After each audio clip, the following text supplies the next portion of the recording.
Habitamos en un castillo en Estiria. No significa que tuviéramos una gran fortuna, sino que en aquel rincón del mundo con un pequeño ingreso anual era posible llevar una vida de gran señor, mientras que en nuestro país, con los mismos recursos, solo habríamos podido tener una existencia acomodada. Mi padre es inglés, y yo obviamente tengo un apellido inglés, pero nunca he estado en Inglaterra. Mi padre estaba enlistado en el ejército austriaco. Cuando llegó el tiempo de retirarse, con su reducida hacienda pudo adquirir aquella pequeña finca feudal, rodeada de varias hectáreas de terreno. Pienso que no puede existir algo más pintoresco y aislado. La construcción está localizada sobre una suave colina desde donde se domina un extenso bosque. Una angosta y desierta carretera pasa por enfrente de nuestro puente levadizo, el cual nunca he visto levantar, y en su foso flotan los cisnes entre la blancura de los nenúfares. Sobresaliente entre todo este conjunto se levanta la gran fachada del castillo con sus muchas ventanas, sus torres y su capilla gótica. Delante del castillo se despliega el agradable bosque. A la derecha, la carretera se extiende a lo largo de un fuerte gótico, que atraviesa un torrente que serpentea a través del castillo. Ya he mencionado que es un lugar muy solitario, califiquen por sí mismos si es verdad. Apreciado desde el portón de entrada hacia la carretera, el terreno boscoso que rodea el castillo se extiende 15 millas a la derecha y 12 a la izquierda, en cuya dirección se encuentra la población más cercana, a una distancia aproximada de 7 millas.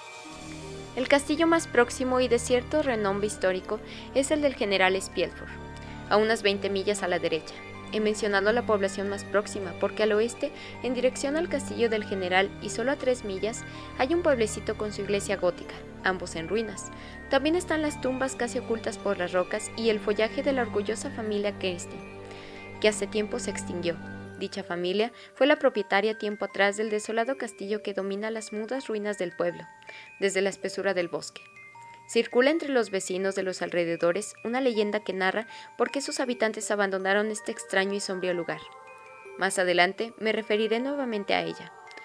Las personas que habitamos el castillo éramos muy pocas, sin incluir a los criados y a los habitantes de los edificios anexos, éramos solamente mi padre, el hombre más simpático del mundo, pero de edad bastante avanzada, y yo, que en la época en la que sucedieron los hechos que voy a contar tenía solamente 19 años. Toda la familia la integrábamos mi padre y yo. Mi madre, que provenía de una notable familia en Estiria, falleció cuando yo era todavía una niña. No obstante, no pude tener una mejor nana, la señorita Perdon, de Berna. Ella era la tercera persona que se sentaba a nuestra mesa modesta. La última era la señorita Lafontaine, una dama en toda la expresión de la palabra, quien fungía como mi institutriz para completar mi educación. De vez en cuando algunas jóvenes amigas mías venían al castillo y otras veces yo les devolvía la visita.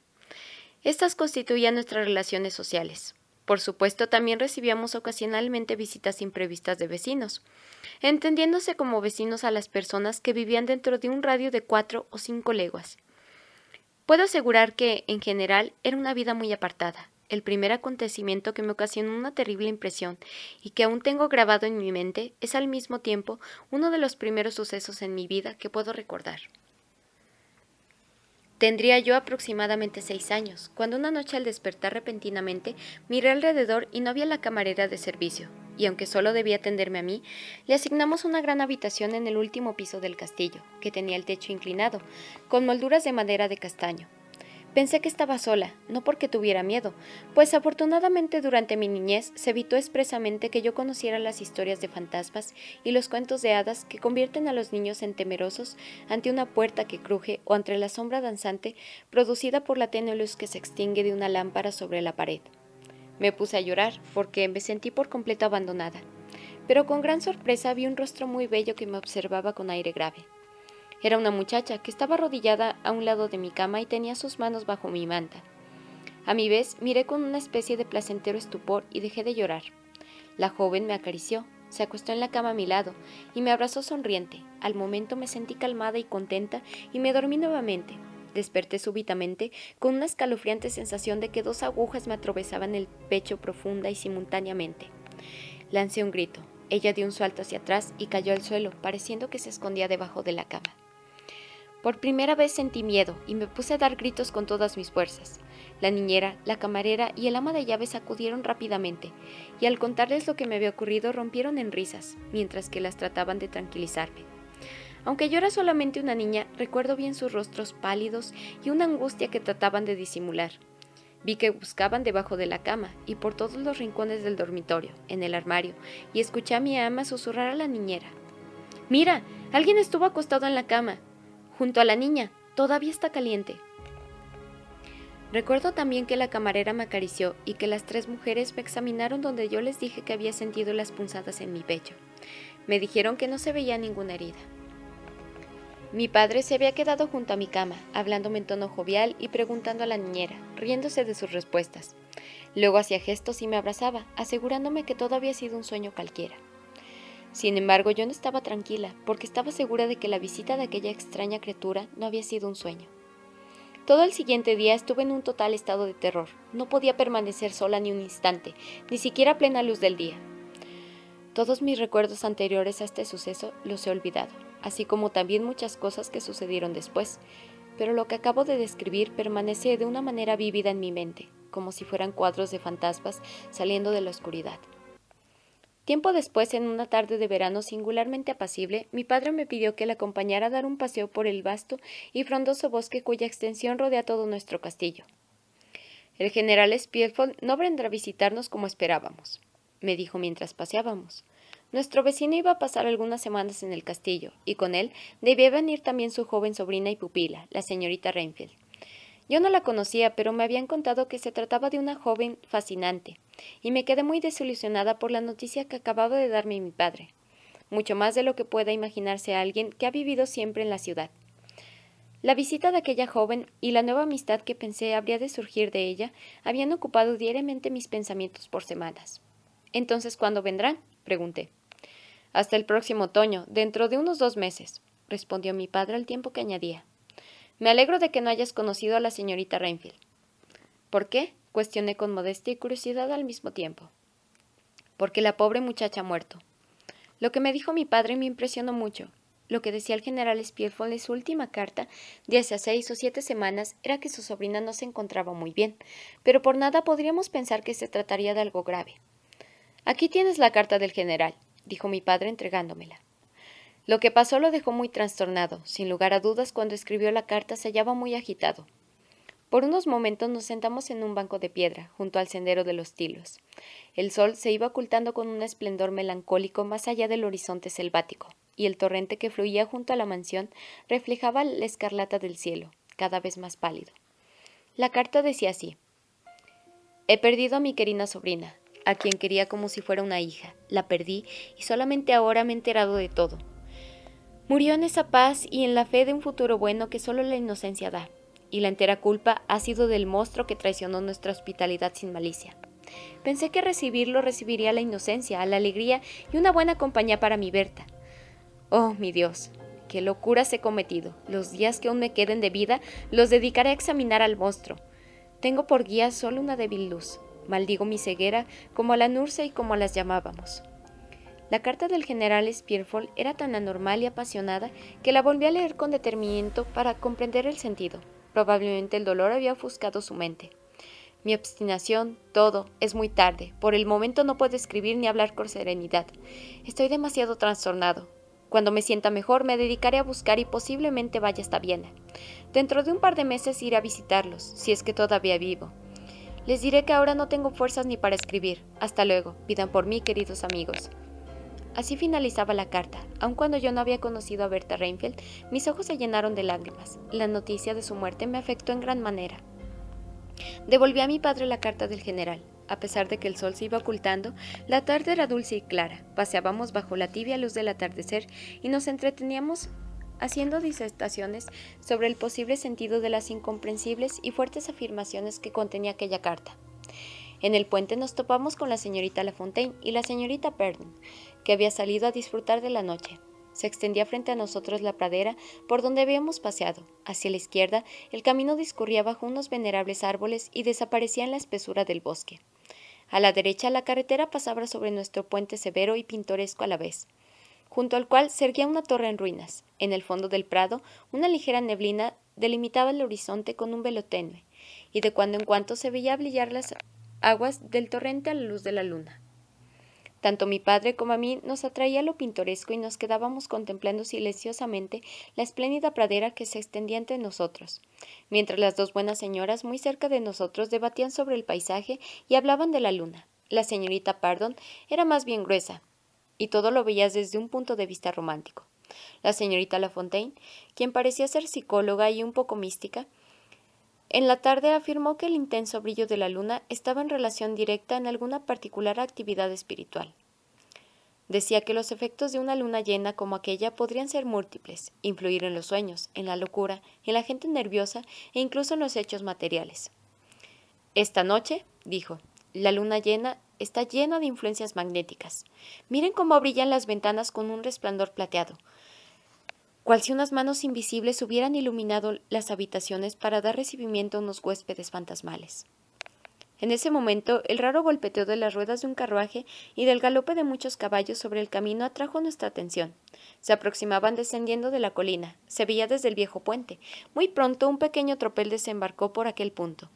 Primeramente cruzaron el puente dos caballeros, después apareció un carruaje tirado por 4 caballos y finalmente otros 2 caballeros que cerraban el grupo. Al parecer, era el coche de una persona de rango. Nuestra atención quedó fija en aquel espectáculo inusitado, que muy pronto se hizo aún más interesante, ya que cuando apenas habían pasado la curva del puente, uno de los caballos que tiraban del carruaje se desbocó, y contagiando su pánico a los otros, arrancaron con un galope desenfrenado, corriendo entre los caballeros que iban a la vanguardia del grupo, y avanzaron hacia nosotros con la violencia y la furia de un huracán. En aquel momento crucial, la escena adquirió tintes de tragedia, debido a unos gritos femeninos proferidos desde el interior del vehículo. Mi padre permaneció en silencio, mientras las mujeres lanzábamos exclamaciones de terror. El final no se hizo esperar. El punto en que concluyeron la carretera con el puente levadizo estaba delimitado a un lado por el soberbio tilo, y al otro por una cruz de piedra. Los caballos, que corrían a gran velocidad, se desviaron asustados al ver la cruz, y en la carrera arrastraron las ruedas contra las raíces salientes de un árbol. Temerosa por lo que podría ocurrir, me tapé los ojos con las manos, pues pensaba que en ese momento era inevitable que la carroza se saldría del camino. En aquel mismo instante escuché el grito de mis compañeras, que estaban un poco más adelante que yo. La curiosidad me impulsó a abrir los ojos y contemplé una escena sumamente confusa. 2 caballos yacían en el suelo. El carruaje estaba volcado, apoyado sobre unos lados y con las 2 ruedas al aire. Los hombres se esforzaban en arreglar el vehículo, de cuyo interior había salido una señora de aspecto autoritario, que con nerviosismo retorcía entre sus manos un pañuelo. Ayudamos a sacar del carruaje a una joven al parecer desvanecida. Mientras mi padre se iba acercando a la señora de más edad, sombrero en mano, y le ofrecía ayuda y cobijo en el castillo. Parecía que la señora no escuchaba nada y tenía la mirada fija en la frágil muchachita que había sido reclinada en el respaldo del banco. Me acerqué. La joven se había desmayado, pero sin duda estaba viva. Mi padre, que presumía de tener algunos conocimientos médicos, le tomó el pulso y aseguró que la señora, quien había presentado a sí misma como la madre de la joven, que aun cuando su pulso era débil e irregular, era perceptible. La señora juntó sus manos y alzó la vista al cielo, al parecer en un espontáneo gesto de gratitud. Luego repentinamente se desahogó haciendo gestos teatrales, que sin embargo son naturales en algunas personas. Era una mujer atractiva, que con seguridad en su juventud debió haber sido seductora. Tenía una complexión delgada, aunque no demasiado, e iba vestida con terciopelo negro. A pesar de la agitación del momento, su pálido rostro conservaba una expresión orgullosa y autoritaria. «¡Qué desafortunado accidente!», exclamó retorciéndose las manos. «Estoy realizando un viaje que en cuestión de vida o muerte, y ahora, con este retraso, puede tener consecuencias fatales. No creo que mi hija pueda restablecerse del golpe recibido y continuar de inmediato este viaje, cuya duración no es posible conocer. Será forzosamente necesario dejarla en algún punto del trayecto. No quiero correr el riesgo de llegar con retraso. ¿A qué distancia puedo encontrar el pueblo más próximo? Es necesario que la deje ahí, para recogerla a mi regreso. Y pensar que tendría que pasar por lo menos 3 meses hasta que vuelva a ver a mi querida hija sin tener noticias suyas». Tiré a mi padre de la chaqueta y le murmuré al oído: «Padre, ofrécele que la deje con nosotros. Me gustaría mucho. Por favor, hazlo por mí». «Si usted quiere confiar a su hija a los cuidados de la mía y de nuestra ama, la señora Perdon, permitiéndole que permanezca con nosotros hasta su regreso bajo mi responsabilidad, lo consideraremos un gran honor, y le prodigaremos los cuidados y la devoción que el deber de la hospitalidad imponen, dijo mi padre con solemnidad. No, no puedo aceptarlo, reconoció la desconocida con mucha reserva. Creo que sería abusar demasiado de su amabilidad. No, no, por el contrario, nos haría un gran favor. Vendría a llegar un inesperado vacío, ya que precisamente hoy mismo mi hija ha sufrido una gran desilusión, por la noticia de que se ha cancelado una visita que esperábamos. Si confía a su hija a nuestro cuidado, será el mejor consuelo, y ambas saldrán beneficiadas. En el aspecto y actitud de aquella dama había algo especial e imponente, y en cierto sentido fascinante que incluso prescindiendo del séquito que la acompañaba se notaba que se trataba de una persona de rango. Mientras tanto, el carruaje había sido enderezado y los caballos ya calmados estaban de nuevo enganchados. La señora dirigió a su hija una mirada que en lo particular no me pareció afectuosa, como podría esperarse después de lo sucedido, y enseguida llamó a mi padre con un ademán apartándose unos pasos de nosotros. Mientras hablaba, la señora mantuvo una expresión fría y grave, en nada parecida a su anterior conducta. Conversaron por unos minutos, luego la señora regresó y se dirigió hacia su hija, que yacía entre los brazos de la señora Perdon. Se arrodilló hacia su lado y le susurró algo al oído. La besó con prisa y de inmediato entró precipitadamente en el carruaje y cerró la portezuela, mientras los hombres trepaban al percante y los otros batidores espoleaban a sus caballos. Los conductores hicieron retallar sus látigos y los caballos se lanzaron al galope. El carruaje desapareció entre una nube de polvo, seguido de los dos caballeros que cerraron el cortejo. Con la mirada seguimos su carrera hasta que finalmente desapareció entre la niebla y dejó de oírse el chirrido de sus ruedas y el estruendo de los cascos de los caballos lanzados al galope. Como demostración de que no habíamos sido víctimas de una visión, quedaba entre nosotros la muchacha, que justo en aquel momento estaba recobrando el sentido. No la pude ver, pues tenía el rostro vuelto hacia el lado opuesto, al lugar donde yo me encontraba, pero sí oí su voz, muy dulce, que preguntaba en todo suplicante. ¿Dónde se encuentra mi madre? ¿Dónde estoy? No veo el carruaje. La señorita Perdon contestó a sus preguntas lo mejor que pudo y poco a poco la joven fue recordando lo sucedido. Al enterarse de que nadie había sufrido daño, pareció sentirse muy aliviada, pero cuando le informamos que su madre la había dejado en nuestro cuidado y que tardaría aproximadamente unos 3 meses en regresar por ella, se puso a llorar. Quise acercarme a ella para ayudar a la señorita Perdon, pero en sus esfuerzos por consolarla, la señorita La Fontaine me contuvo diciendo: «No se acerque, señorita, en el estado en que se encuentra no es conveniente, ni creo que pueda soportar más de una persona a la vez». Pensé que podría visitarla en cuanto la hubieran instalado en su habitación. Mientras tanto, mi padre había enviado a buscar al médico, que vivía a unas 2 leguas de distancia, y ordenó que preparara una habitación para alojar a nuestra huésped. La desconocida se puso al fin de pie y cruzó lentamente el puente levadizo hacia nuestro jardín, apoyándose en todo momento en el brazo de la señora Perdon. La camarera la acompañó inmediatamente a la habitación que le había sido asignada. «¿Le agrada nuestra invitada?», pregunté a la señorita Perdon. «Dígame la impresión que le ha causado». «Me agrada mucho», contestó. «Creo que es la más bonita joven que he visto en toda mi vida. Creo que tiene aproximadamente la edad de usted y es muy encantadora». «¿Se dieron cuenta de que en el carruaje había otra persona?», intervino la señorita La Fontaine. «Era una mujer que ni siquiera asomó la cabeza». «No, no la vimos. La señorita La Fontaine nos dijo que había visto un extraño personaje, vestido de negro, con un turbante rojo en la cabeza, que miraba insistentemente por la ventanilla, haciendo gestos y muecas de desprecio en dirección a las 2 mujeres. Tenía unos ojos saltones, y sus dientes sobresalían como los de una arpía». «¿Notaron ustedes el desagradable aspecto de los sirvientes?», preguntó a su vez la señorita Perdon. «Sí», admitió mi padre. «Parecían mastines. Nunca había visto tipos como esos. Espero que cuando crucen el bosque no desvalijen a la señora. Parecen ser unos bribones muy hábiles. Lo han arreglado todo inmediatamente». «Tal vez estaban cansados del largo viaje», dijo la señorita Perdon. Además de su apariencia poco recomendable, tenía la cara demacrada y parecían estar furiosos. Les confieso que despertaron mi curiosidad, pero tengo confianza en que mañana, cuando la muchacha se encuentre mejor, nos explique todo. «No creo que lo haga», dijo mi padre con una sonrisa vaga, como si supiera más de lo que decía.